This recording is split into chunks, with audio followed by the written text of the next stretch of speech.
interprétation de la prophétie de Zacharie.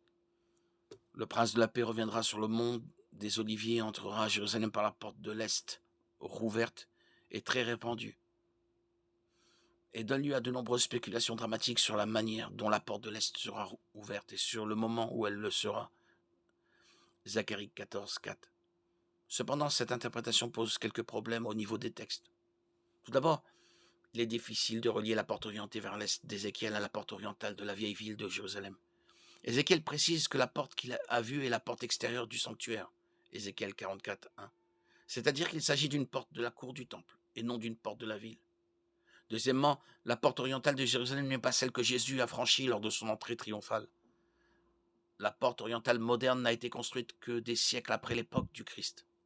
La porte originale, construite par Néhémie et datant peut-être de l'époque de Salomon, est souterraine sous la porte actuelle, comme l'a documenté l'archéologue James Fleming en 1969.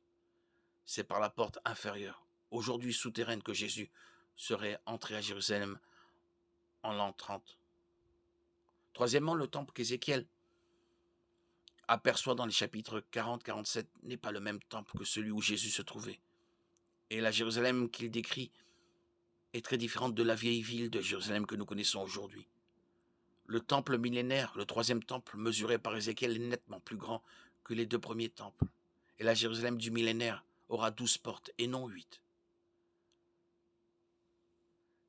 Ézéchiel 48, 30-35.